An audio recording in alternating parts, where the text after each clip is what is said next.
নারীরা কয় তাকরে বলে কোনো ঘর নাই। কে গেল তোক নারীকের ঘর নাই? শোন তালে। লোকে বলে নারীর নাকি হয় না কোনো ঘর, নারী ছাড়া একলা কভু ঘর বাঁধে না নর। যুগে যুগে এই দুনিয়ায় হয়েছে যত বাড়ি, পুরুষ জাতি বেঁধেছে তা রাখতে তাতে নারী। সকল বাড়ি তৈরি নারীর প্রেমের অনুরাগে, কোনো পুরুষ ঘর বাঁধে না সঙ্গী পাওয়ার আগে। নারীর প্রেমের পরশ পেতে হইতে নারীর বর, পুরুষ জাতি কষ্ট করে বানায় বাড়ি ঘর।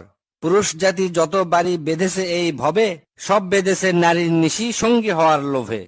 নারীর প্রেমের নারীর ছোঁয়ার সাধনা এলে মনে, কোনো পুরুষ বাঁধত না ঘর ঘুরত বনে বনে।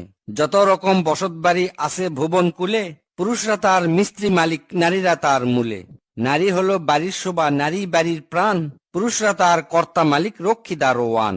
নারীর নাকি হয় না বাড়ি অমূলক এই দাবি, নারীর হাতেই থাকে রে ভাই সকল বাড়ির চাবি। নিজের টাকায় নিজের শ্রমে বাঁধে যে ঘর নরে, নরের চেয়ে নারী তাতে বেশি বিরাজ করে। সাত সকালে পুরুষরা সব ঘর ছেড়ে যায় কাজে, ঘর বাড়ি সব আগলে রাখে নারী বুকের মাঝে। দিবানিশি অষ্টপ্রহর গৃহে কাটায় যারা, পায় না ভেবে কেমন করে হয় সে গৃহ হারা। পুরুষরা হয় বাপের ভিটার উত্তরাধিকারী, পিতার গৃহ স্বামীর গৃহ দুই গৃহ পায় নারী। চলুন জানি কোন ঘরে তার কদর কতখানি, পিতার ঘরে রাজকন্যা সে পতির ঘরে রানী। কে বলে রে ভাই এই দুনিয়ায় গৃহহীনা নারী, পিতা পতি ভাইয়ের বুকেই তাদের বসত বাড়ি।